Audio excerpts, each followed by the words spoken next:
Na prática, o nosso assunto, ele não é tão extenso. Ele não é tão extenso. Porém, ele é um tanto teológico. E eu, particularmente, eu não quero entrar nessa parte teológica com vocês aqui, não. Eu quero ser o mais sucinto possível, eu quero ser o mais didático e dinâmico possível, tá? Então, hoje nós vamos trabalhar o que é o pecado, tá? O que é o pecado. E dentro desse assunto, na Bíblia, a Bíblia ela é dividida por doutrinas, tá? Hoje, tecnicamente falando, teologicamente falando, a gente tem 10 principais, a gente tem algumas outras, mas a gente tem 10 principais. E o pecado, ele faz parte de uma das doutrinas bíblicas, tá? E nós conhecemos ela como amartiologia, com H. Amartiologia, que é a doutrina do pecado ou o estudo do pecado, tá? E esse é o assunto que a gente vai tratar hoje. Esse assunto, inclusive, ele conecta com o próximo assunto, que é a doutrina da salvação. Então, eles estão interligados. Então, a gente vai tratar ele aqui hoje. Na semana que vem, eu vou subir a aula durante a semana. E aí, quando a gente abrir a sala na sexta, a gente vai tratar os dois assuntos. Entende? Porque eles estão interligados. Então, a gente vai falar da martiologia e a gente vai falar da soteriologia. Então, eu devo estar subindo até quarta-feira aí o próximo vídeo, tá? Pra vocês, a próxima aula. Até quarta-feira eu tô subindo a próxima aula pra vocês. E aí vocês vão assistir essa de hoje, a martiologia, né? O que é o pecado. Vão assistir o que é a salvação, tá? Que é o próximo assunto. E aí na sexta-feira, quando a gente abrir a sala, a gente já vai trabalhar os dois assuntos porque eles estão interligados, ok? Então, eu quero ser o mais prático possível aqui com vocês, tá? Eu quero ser aqui o mais dinâmico com vocês, porque assim, é um assunto até um pouco conhecido de nós, talvez não seja de um, de outro aqui, mas é um assunto conhecido de, pelo menos da boa parte de nós aqui, porque a gente está sempre falando sobre isso também, tá? Mas talvez surja alguma dúvida em relação a isso, como ele funciona. Então a ideia é a gente abordar aqui de forma prática, como ele surgiu, como aconteceu, quais são as implicações que ele tem na nossa vida, o que ele afeta em nós. Então a ideia é a gente ser até prático em relação a isso. Inclusive, para a gente até conseguir essa praticidade aqui, depois a gente entra no assunto em questão, eu separei um videozinho aqui bem dinâmico, tá? Ele é bem didático, curtinho, eu vou compartilhar a tela com vocês aqui, tá? E na sequência do vídeo, eu volto aqui para poder a gente dar continuidade, tá bom? Deixa eu só posicionar aqui, só um instante.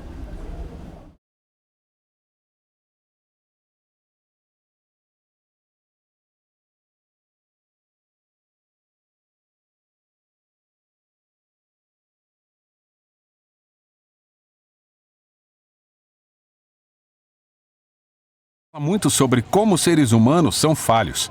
E é verdade. Também é verdade que o vocabulário da Bíblia soa estranho para nós hoje, com palavras como pecado, iniquidade e transgressão. Por isso, a perspectiva da Bíblia sobre a condição humana é ignorada ou tratada como antiga e atrasada. O que é triste, porque através dessas palavras, os autores bíblicos oferecem um diagnóstico profundo da natureza humana. Iniquidade descreve um comportamento desonesto, enquanto transgressão se refere à quebra de confiança. E pecado? Essa é a mais comum dessas palavras negativas na Bíblia. Então, vamos focar nela por alguns minutos. Pecado traduz a palavra hebraica hatá e a palavra grega hamartia. O significado básico de pecado não é religioso. Hatá simplesmente significa falhar ou errar o alvo. Como quando a tribo israelita de Benjamim treinou um pequeno exército de especialistas em tiro com estilingue, e eles podiam lançar uma pedra em um fio de cabelo e não hatá, ou seja, não errar. Ou no provérbio bíblico que adverte contra tomar decisões precipitadas, porque é provável que você hatá o seu caminho, ou seja, erre o seu destino. Então, na Bíblia, o pecado é uma falha em cumprir um objetivo. Mas qual objetivo? Bem, na primeira página da Bíblia aprendemos que cada ser humano é uma imagem de Deus, um ser sagrado que representa o Criador e é digno de respeito.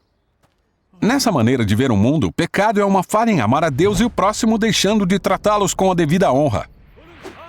Achamos essa ideia no famoso Código de Conduta dos Israelitas, os 10 Mandamentos. A metade deles identifica maneiras de falhar no amor a Deus. e a outra metade de falhar em amar as pessoas. E o fato de estarem listadas em conjunto mostra que a falha em honrar a Deus está conectada com a falha em honrar o próximo. É por isso que na Bíblia pecar contra o próximo é pecar contra Deus. Como quando José nega se deitar com a esposa de Potifar, ele diz: como poderia pecar contra Deus? Na cabeça de José, falhar em honrar um ser humano feito à imagem de Deus é falhar em amar a Deus. Por isso, pecar é falhar em ser humano de verdade. Tem mais. Tem uma coisa interessante sobre o pecado na Bíblia. Na maior parte do tempo, quando estão falhando, as pessoas não sabem, ou pior, acham que estão certas. Como quando o faraó quer fortalecer a economia do Egito e proteger sua segurança nacional. Na cabeça dele, isso justificaria escravizar os israelitas. Ele pensa que isso é bom e não percebe que é um fracasso total. Ou quando o rei Saul está perseguindo Davi pelo deserto para matá-lo. Ele pensa em levar um criminoso à justiça, até perceber que ele é o corrupto. Então diz: eu pequei.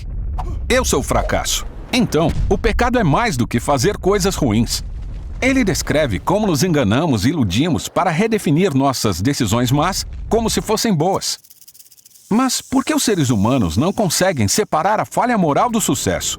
A primeira vez que a palavra pecado aparece na Bíblia ajuda a esclarecer. Temos 2 irmãos, Caim e Abel.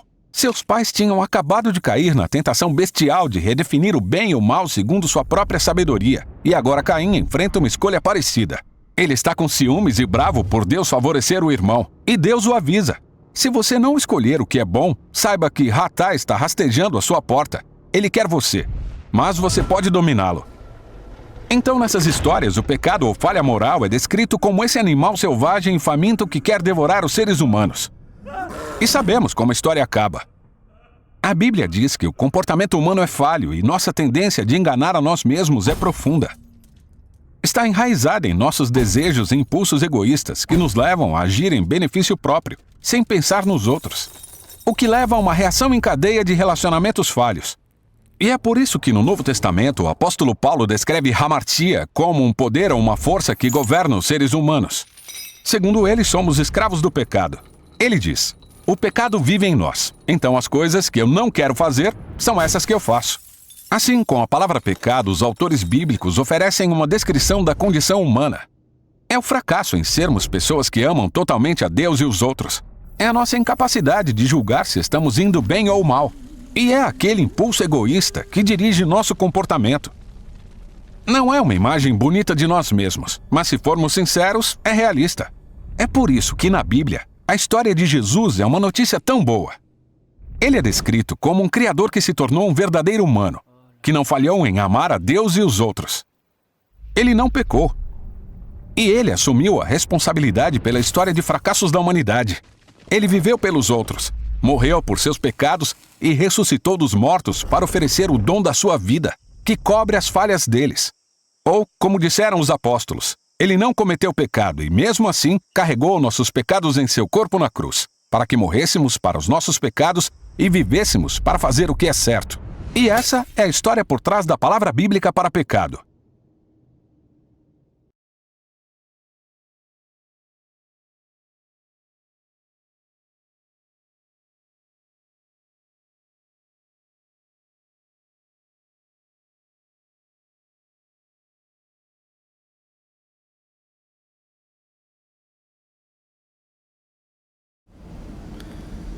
Legal, né, pessoal? Então, assim, esse vídeo é animaçãozinha, né? Ela é bem curta, mas ela é bem didática, ela é bem dinâmica e ela consegue, sabe, trazer na prática aqui o nosso assunto aqui de uma forma bem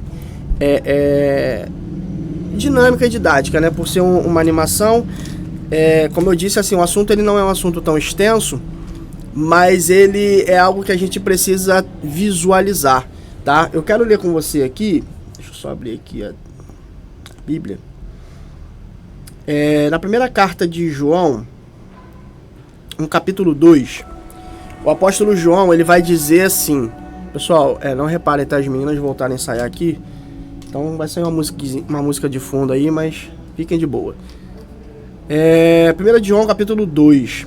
Meus filhinhos, escrevo-lhes estas coisas para que vocês não pequem. Mas se alguém pecar, temos advogado junto ao Pai, Jesus Cristo, o justo. e ele é a propiciação pelos nossos pecados, e não somente pelos nossos próprios, mas também pelo do mundo inteiro. E nisto sabemos que o temos conhecido, se guardamos os seus mandamentos. Aquele que diz, eu o conheço, mas não guarda os seus mandamentos, esse é mentiroso, e a verdade não está nele. Mas quem guarda a sua palavra, nele verdadeiramente tem sido aperfeiçoado o amor de Deus. Nisto sabemos que estamos nele. Quem diz que permanece nele, esse deve também andar assim como ele andou. Tá? Então o apóstolo João está trazendo essa carta e ele está falando justamente sobre pecado. O que me chama a atenção é que ele diz que quem guarda a sua palavra, ou seja, se eu guardo as palavras de Jesus, nele verdadeiramente tem sido aperfeiçoado o amor de Deus. Ou seja, se eu guardo as palavras de Deus, o amor de Deus está sendo aperfeiçoado em mim. E nisto é possível visualizar que estamos nele. Aí lembra quando a gente falou lá atrás sobre o fruto do Espírito?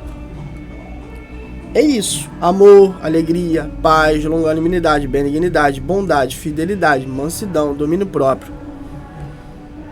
Mas quem guarda suas palavras, nele verdadeiramente tem sido aperfeiçoado o amor de Deus.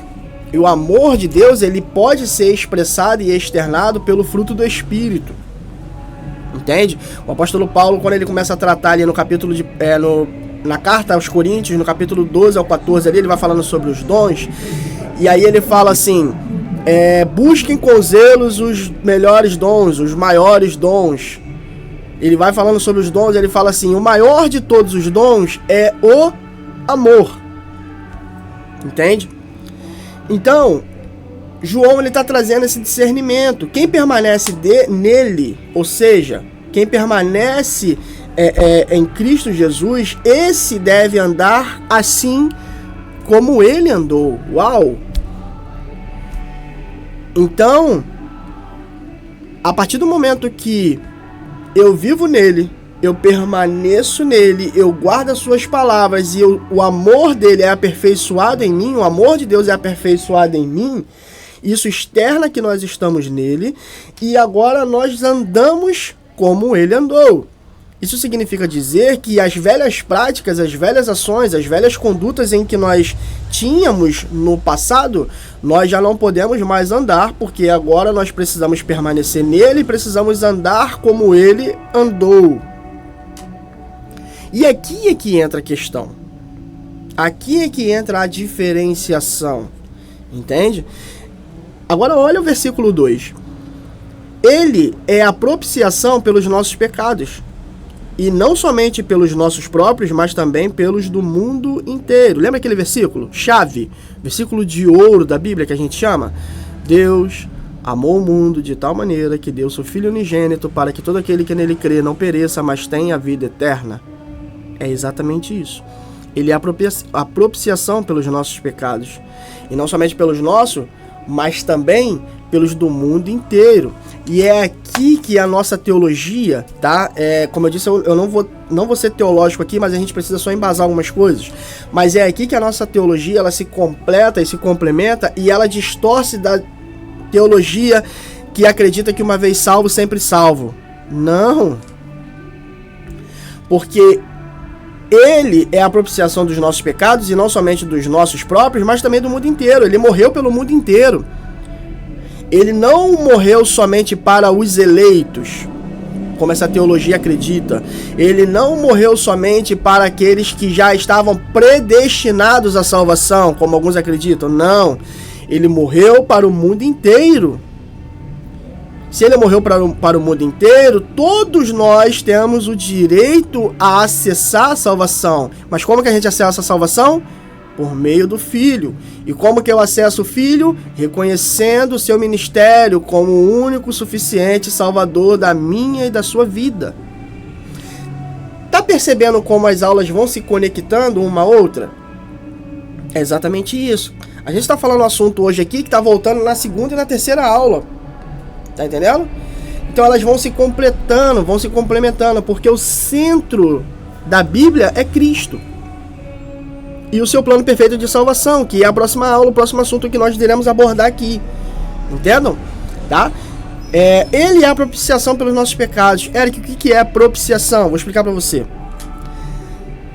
Quando Deus decide habitar no meio do povo,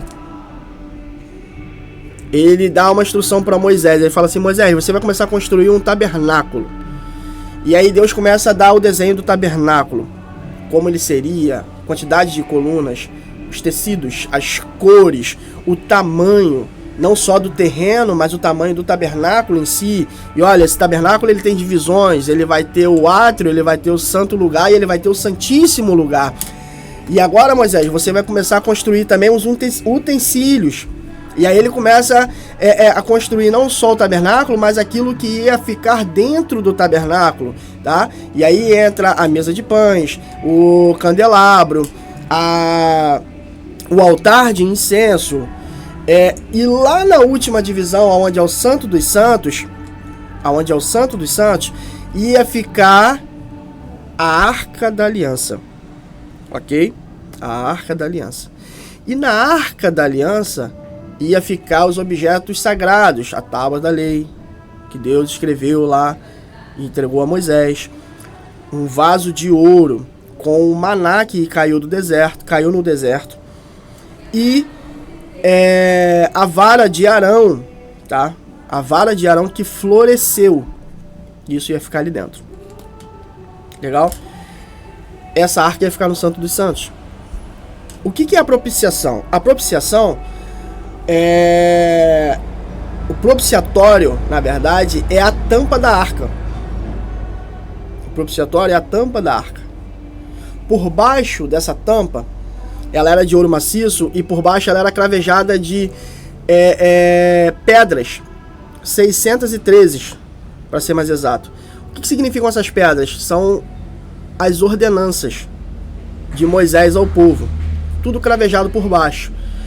E o que significava essa tampa? Uma vez por ano, o sumo sacerdote, e aí começou com Arão, ele ia fazer uma oferta que se chamava oferta pelo povo, tá? A oferta da propiciação. E aí é a oferta de purificação do povo, por assim dizer, para ficar mais claro. Uma vez por ano ele ia fazer essa oferta. E qual era o ato? Ele ia pegar o sangue do animal que foi derramado no altar lá fora, ia entrar ao santo lugar, ia adentrar o Santo dos Santos, e com esse sangue ele ia aspergir a tampa da arca, ou seja, o propiciatório. Uma vez por ano isso acontecia. E isso simbolizava a oferta de purificação do povo, mas simbolizava, visualizava o sacrifício de Jesus no futuro, tá? Então uma vez por ano isso acontecia, e esse sangue ele era aspergido sobre o propiciatório, ou seja, a tampa da arca, ok? Então quando João ele está falando, ele é a propiciação pelos nossos pecados, é porque o sangue ele era aspergido sobre a propiciação. O sangue precisava ser derramado para a purificação do pecado, ok? Ele precisava ser apresentado. Jesus, ele se fez a nossa propiciação por nós, ou seja, o seu sangue foi derramado por nós. Entendam como é que a Bíblia ela vai apontando para Jesus desde o início. Desde o início ela aponta para Jesus. Entendem? Então ele é a propiciação pelos nossos pecados, e não somente pelos nossos próprios, mas também do mundo inteiro. Quando ele deu a sua vida, ele deu a vida pelo mundo inteiro. Tá ok? Então a propiciação significa exatamente isso. O propiciatório era o lugar onde o sumo sacerdote aspergia o sangue uma vez por ano em sinal de purificação do povo. E isso foi acontecendo ao longo dos anos, tá? Mas voltando aqui, o que é o pecado? Como a gente viu no vídeo, o pecado ele se traduz para a martiologia, mas ele também se traduz para carrar, ou seja, falhar, errar o alvo. O que é errar o alvo? Já viram aqueles alvo mesmo, que tem aqueles círculos né? E aí vai ficando em círculos menores, né? Para quem já brincou de dardo, né? Jogar assim e vai tendo a pontuação ali, é mais ou menos isso. Tem os círculos maiores, e aí à medida que ele vai tendo os círculos menores, os pontos são maiores, até que tem aquele círculo do meio que é pequenininho, geralmente é vermelho. Aquele é o alvo. Você tá jogando ali, tem os pontos, mas o alvo que você quer acertar é o quê? É o menor, porque o menor é o maior ponto, a maior pontuação, né? Então agora vamos imaginar esse alvo. Ele é o nosso alvo. Jesus Cristo é o nosso alvo. E o que o pecado faz? Nos desvia do alvo. Nos faz errar o alvo. O apóstolo Paulo, quando ele escreve a sua carta aos Filipenses, ele diz: eu prossigo para o alvo.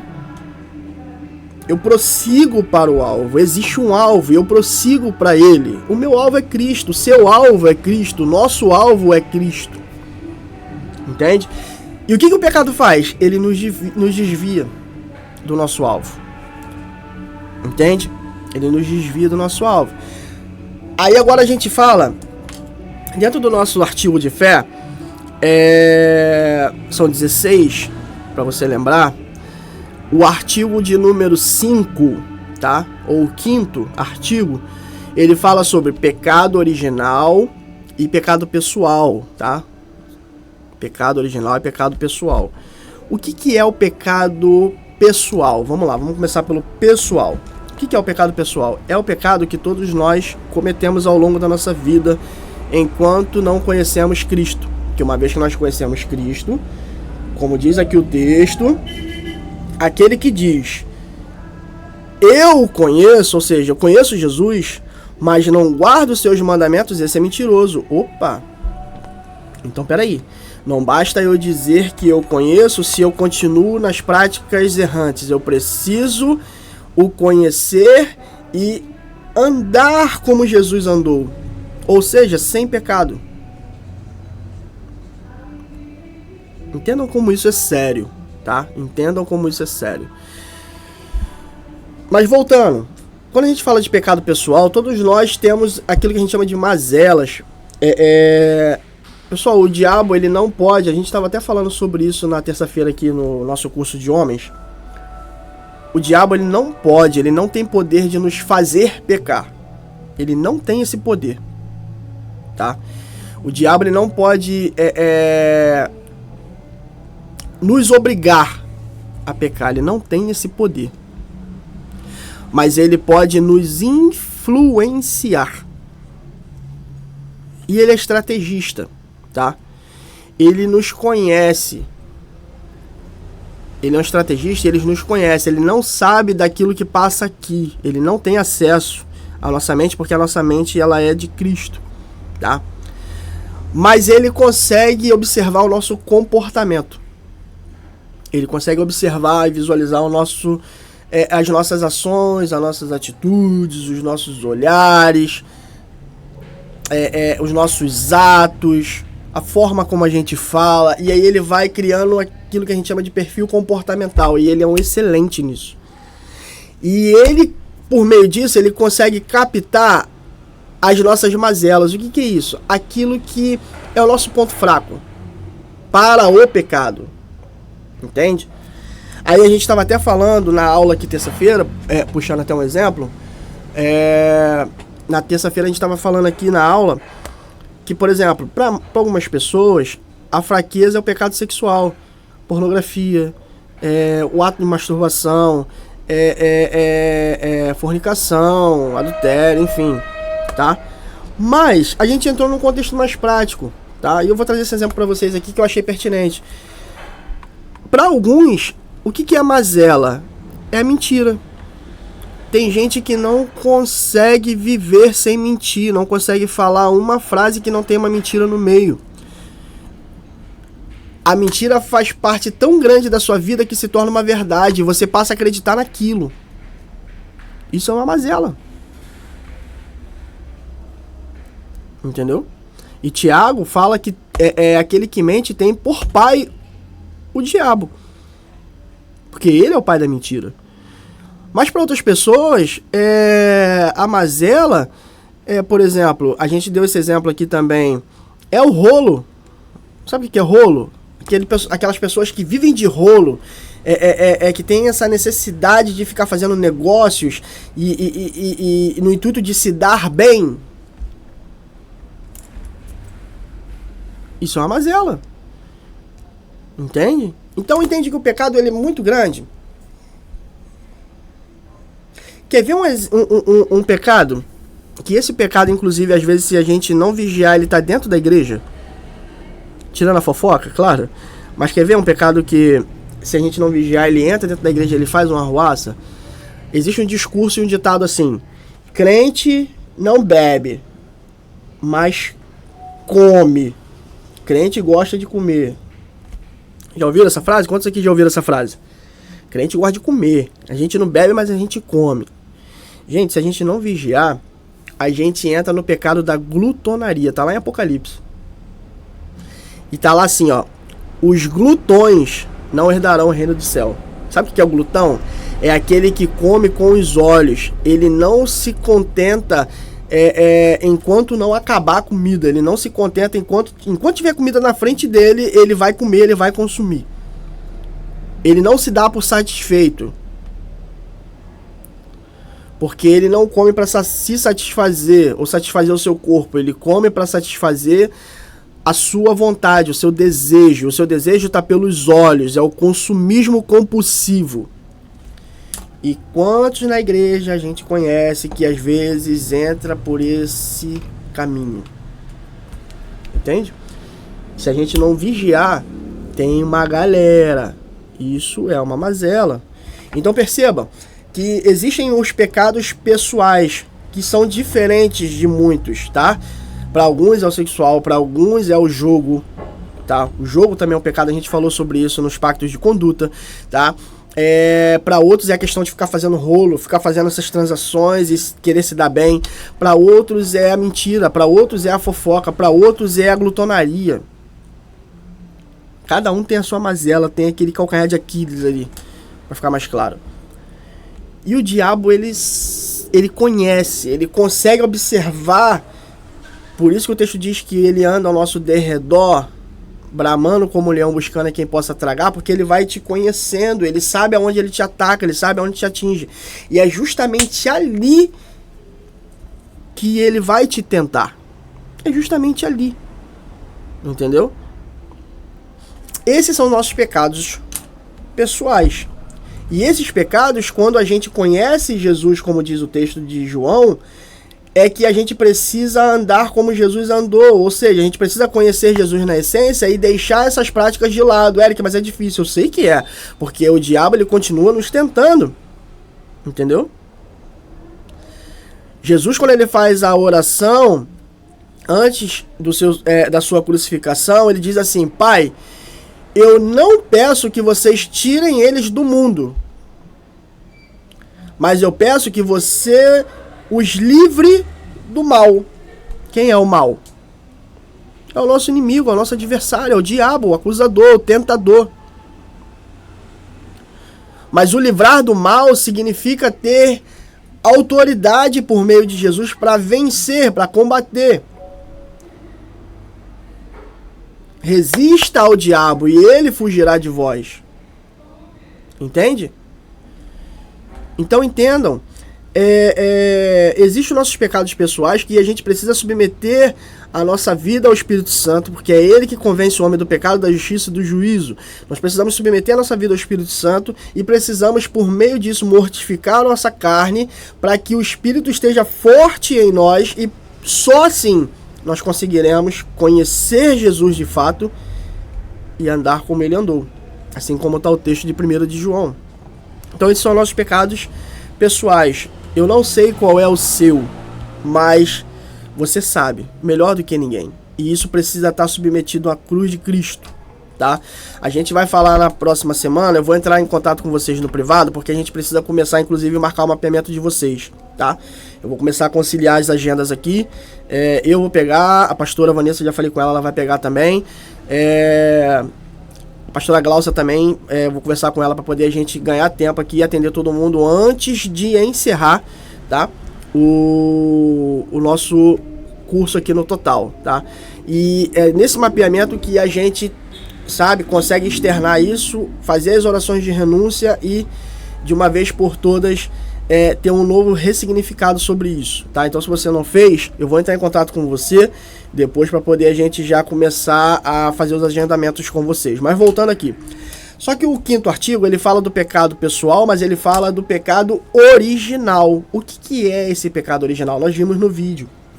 O que é o pecado original? O pecado original é aquele pecado que o primeiro homem que pisou nessa terra, a saber, Adão, cometeu. E esse pecado alcançou toda a humanidade. Esse é o pecado original. E qual é o pecado original? A desobediência. Não, o pecado é porque ele comeu a maçã. Gente, nem era maçã. A gente nem sabe qual era o fruto na prática. A Bíblia não tem referências sobre isso. A gente não consegue alcançar isso por meio da teologia, tá? Mas a questão não foi... O pecado não foi o fato dele ter comido o fruto. O pecado foi porque ele desobedeceu uma orientação. Jesus falou para ele assim: vocês podem comer de tudo que tem aqui no jardim. Tudo! Só não comam daquela árvore ali. Aquela ali vocês não tocam. Porque no dia que vocês comer, certamente vocês vão morrer. Aí vem o tentador. Olha como é que é a história. Deixa eu até abrir o texto aqui pra gente ler junto. E de fato a gente conhecer o texto no original.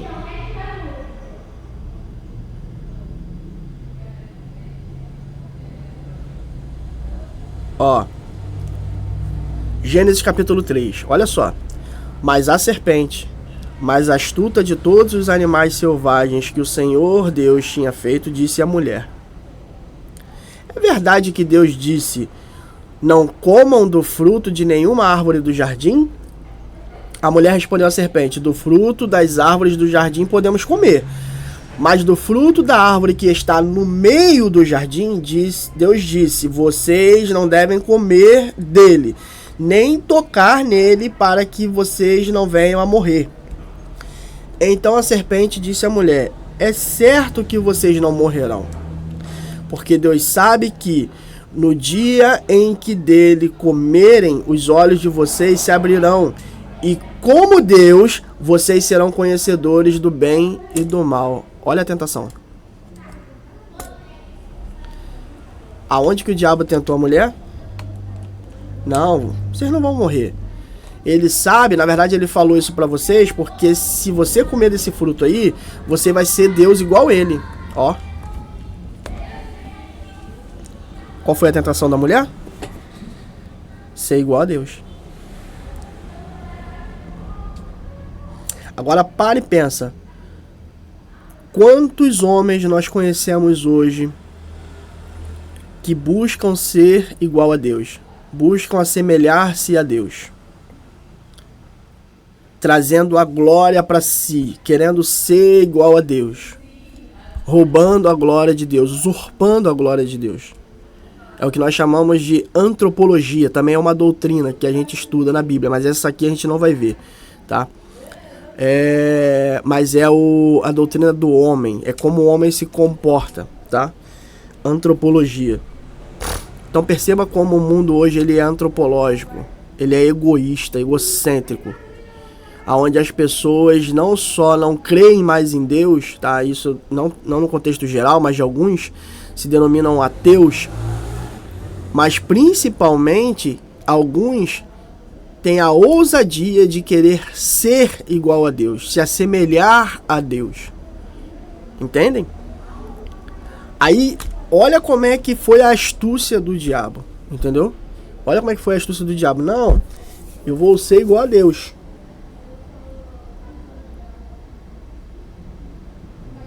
Eu vou ser igual a Deus.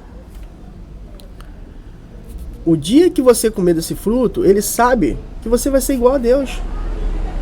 Vocês não vão morrer nada. Ele é imortal, então vocês também vão ser imortal. Vocês vão ser igual a Deus. Aí olha só. Verso 6. Vendo a mulher que a árvore era boa para se comer, agradável aos olhos e árvore desejável para dar entendimento, tomou do seu fruto e comeu, e deu também ao marido e ele comeu. Uau! Então tinha uma direção de Deus. Deus falou, não comam desse fruto porque certamente vocês vão morrer. Aí a serpente fala assim, não, vocês vão morrer nada, vocês só vão ser igual a ele. Ele sabe disso. Opa, então eu vou ser igual a Deus? Eu vou fazer tudo que ele fez? Então também quero. Aí a árvore agora passou a ser desejável. Ó, o desejo, a ganância, entrou. Quero ser igual a Deus. Ela toma do fruto, ela come do fruto, ela dá ao marido. E aí o pecado entra. Aonde que o pecado entrou? Na desobediência. Esse é o que nós chamamos de pecado original. E esse pecado ele trouxe exatamente o quê? O afastamento, o desvio de Deus. A desobediência nos desviou de Deus, nos afastou de Deus, nos fez errar o alvo. Entendem? Pra gente fechar, ainda em João,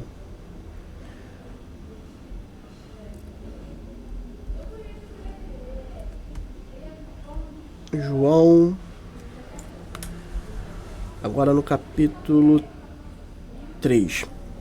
Olha só, eu vou ler o texto todo aqui, tá?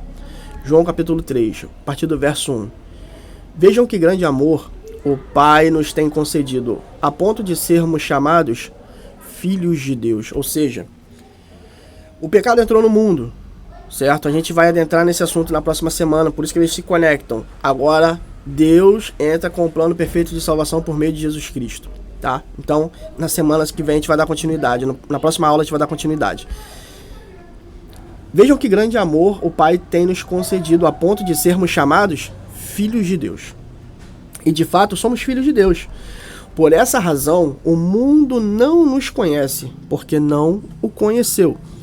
Amados, agora somos filhos de Deus, mas ainda não se manifestou o que havemos de ser.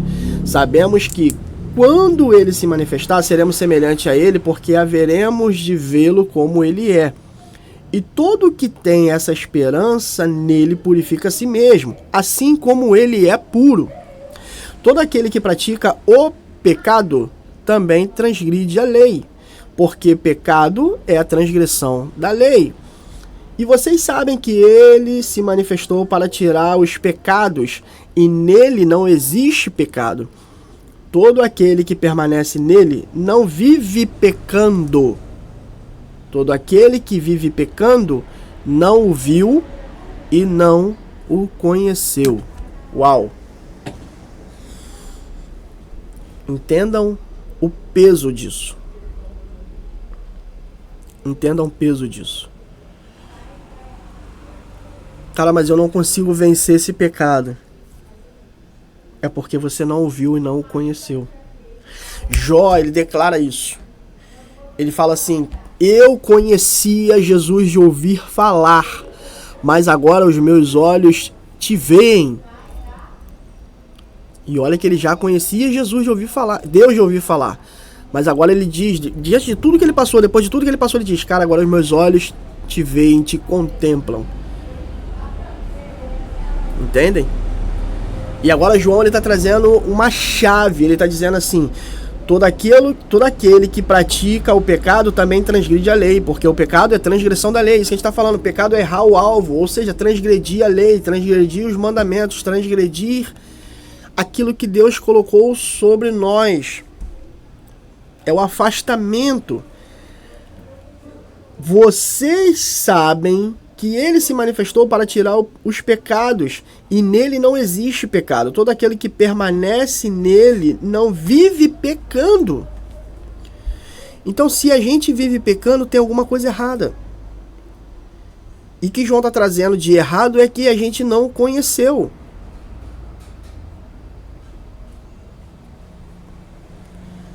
Só permanece pecando quem não o conheceu.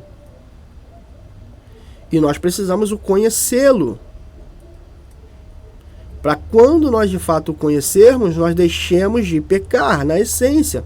Ou seja, quando que nós conhecemos? Quando nós de fato entregamos a nossa vida por inteiro para Jesus. Então, as práticas sexuais indevidas não podem mais fazer parte da nossa vida. A fofoca não pode mais fazer parte da nossa vida. A mentira não pode mais fazer parte da nossa vida. As práticas de rolo com o êxito de querer se dar bem não pode mais fazer prática das nossas vidas. A glutonaria não pode mais fazer prática das nossas vidas. E outras quantas práticas pecaminosas existirem, isso não pode mais fazer prática da nossa vida. Porque se fazem prática da nossa vida, nós não conhecemos o Senhor. Entendam como isso é sério. E nós precisamos conhecer o Senhor. Vocês sabem que ele se manifestou para tirar os pecados e nele não existe pecado. Todo aquele que permanece nele não vive pecando. Todo aquele que vive pecando não o viu e não o conheceu. Meu Deus. Como isso é sério. Porque se eu continuo com as minhas práticas pecaminosas, eu ainda não o vi e não o conheci. Se eu continuo pecando, eu não o vi e não o conheci. E olha como os assuntos se complementam. A gente volta para o 10º artigo. Santidade cristã inteira, santificação. Eu e você precisamos submeter a nossa vida a uma prática e uma vida de santidade. Porque sem santificação ninguém verá o Senhor. Ninguém verá o Senhor. Ninguém verá o Senhor. E agora João está dizendo que aqueles que continuam pecando não o viram e não o conheceram.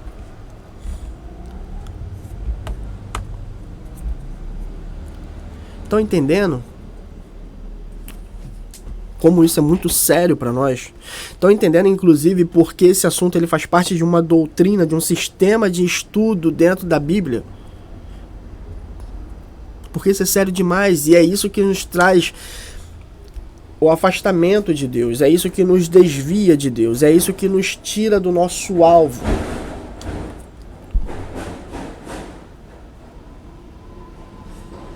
É isso que nos tira do nosso alvo. O nosso alvo é Cristo.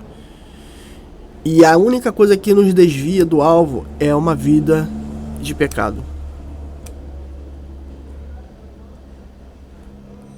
Todo aquele que permanece nele não vive pecando. Se nós permanecemos em Jesus como nós dissemos que o conhecemos, nós não podemos viver pecando. Todo aquele que vive pecando não o conheceu e não o viu. Uau! Pessoal, eu quero encerrar essa aula dizendo, eu não sei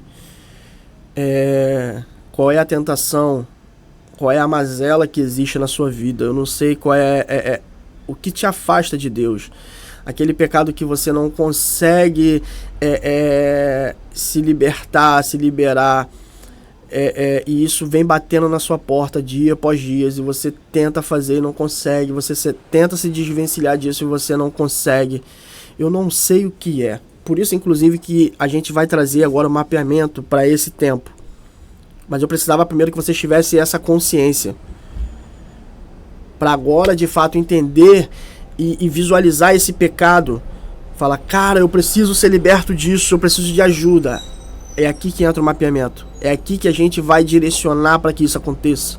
Mas você precisa de verdade submeter, porque nós somos apenas instrumentos de Deus para ajudar vocês nisso. Mas a pessoa que realmente precisa se submeter a isso são vocês. Entendem? Então entendam, em nome de Jesus. Eu quero que, ao assistirem essa aula, eu quero que vocês tirem um tempo, só você e Deus. Isso é um desafio que eu estou propondo para vocês agora, tá? Vocês vão tirar um tempo agora, só você e Deus. Encerrando essa aula aqui. Fala, Deus, traz à minha memória os pecados, as mazelas, aquilo que me afasta, que tem me afastado de Ti, que tem me impedido de Te ver. Porque eu preciso remover essas escamas dos meus olhos. Porque eu preciso Te ver e Te conhecer. E eu não posso fazer isso enquanto eu estiver pecando. E você sabe, porque o Espírito Santo ele já vem trazendo isso. Eu tenho certeza que enquanto essa aula está correndo aqui, o Espírito Santo já veio pulsando no seu coração. O que está te afastando? O que está te afetando na essência? É sobre isso. É sobre isso. Então você vai tirar esse tempo agora para refletir sobre isso. Vai falar: Deus, eu não quero mais. Eu não quero mais viver essa vida de pecado, porque eu preciso te conhecer. Eu quero ler mais uma vez. E todo aquele que tem essa esperança, nele purifica a si mesmo, assim como ele é puro. Assim como ele é puro. Existe uma esperança para você. Existe uma esperança para nós. E essa esperança vem por meio da purificação. E só quem pode fazer isso é Jesus Cristo, por meio do Espírito Santo. Só que para isso ele precisa de uma ação nossa. Nós precisamos de fato querer fazer. E não só querer fazer, nós precisamos de fato submeter isso ao Espírito Santo, declarar isso, externar isso. Cara, mas eu nunca contei isso pra ninguém, eu não sei como fazer. Fica tranquilo, a gente vai proporcionar o ambiente certo para que você consiga fazer isso, tá? Por meio do mapeamento a gente vai conseguir fazer isso. E fique em paz, porque o que acontece no mapeamento fica no mapeamento. Nós temos esse viés de conduta, tá? É uma responsabilidade nossa. As únicas pessoas que vão ter ciência na prática é você e Deus. Nós somos apenas instrumentos e nós temos essa confiabilidade entre vocês. Tudo que ficar ali, tudo que for externado ali vai ficar ali, vai morrer ali, porque para nós não interessa isso. O que interessa para nós é que você viva uma vida de abundância. O que importa para nós é que você viva uma vida de excelência no Espírito Santo. Entende? Isso é o mais importante para nós. Então eu quero orar com você agora. Para que o Espírito Santo toque no seu coração nesse momento. Feche seus olhos. Pai, em nome de Jesus, muito obrigado. Muito obrigado por esse tempo e por essa instrução. Pai, mas em nome de Jesus, muito obrigado acima de tudo, porque o Teu Espírito Santo está falando aos nossos corações. Pai, em nome de Jesus, eu te peço que, à medida que cada um estiver assistindo essa aula, que o Teu Espírito possa trazer as revelações daqueles pecados mais íntimos, mais profundos. Pai, traz à luz a existência agora. Os pecados que precisam ser externados para que eles sejam, Pai, em nome de Jesus, colocados na cruz de Cristo. Para que de fato eles recebam o perdão, a redenção e comecem de fato a viver uma vida de excelência, conhecendo e prosseguindo em Te conhecer. Pai, existe esperança para nós. João disse isso, existe esperança para nós. E nós, Pai, queremos depositar essa esperança em Ti agora. Nós queremos agarrar essa esperança agora. E nós queremos, Pai, de fato submeter as nossas vidas a Ti, aos Teus pés. Pai, todas as mazelas que têm nos perseguido, os desejos mais profanos e mais profundos do nosso coração, nós queremos nos livrar de todo esse pecado agora, porque o Senhor Jesus já entregou a vida dele na cruz pelos nossos pecados, pelas nossas transgressões, mas nós precisamos reconhecer e não mais ter parte com ele, porque nós não podemos mais viver uma vida pecando, em prática de pecado. Nós precisamos viver uma vida de excelência, para que possamos andar como Jesus, que era puro. Então, Pai, em nome de Jesus, nós pedimos que por meio desse ato o nosso coração seja de fato purificado. Em nome de Jesus. Pai, que cada vida seja tocada agora em nome de Jesus. Que o Teu amor, que a Tua bondade, Pai, constranja e envolva cada um que esteja assistindo essa aula agora em nome de Jesus. Pai, acima de tudo, em nome de Jesus, o que nós pedimos é que eles não percam tempo. Que eles não percam tempo e que o inferno, Pai, não roube essa palavra dos seus corações, para que de fato eles tomem a decisão de fazer o quanto antes, em nome de Jesus, Pai. Em nome de Jesus, Pai, eu te agradeço por esse tempo, eu te agradeço por esse dia, eu te agradeço por esse final de semana. Eu te agradeço, Pai, por cada vida que está acessando essa aula hoje. Toma cada um em suas mãos, em nome de Jesus. Amém. Meus amigos, que Deus te abençoe, que vocês tenham uma semana extraordinária. Eu preciso de fato que vocês assistam essa aula. E mais do que isso, eu preciso que você se submeta a passar por esse processo. Nos permita te ajudar por meio, nos permita ser ajudado melhor pelo Espírito Santo por meio de nós. Nós somos uma igreja família. E esse é o momento em que de fato nós chegamos nesse lugar de pegá-los pela mão e falar, cara, vamos andar junto. Vamos viver junto, vamos vencer isso junto. Essa é a hora.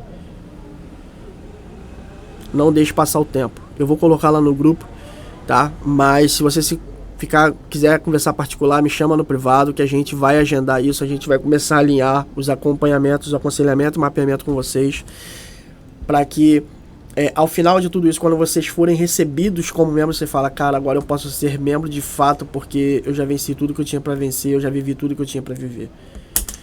Eu deixei tudo de lado e agora de fato eu sou uma nova criatura, eu sou uma nova pessoa em Cristo Jesus.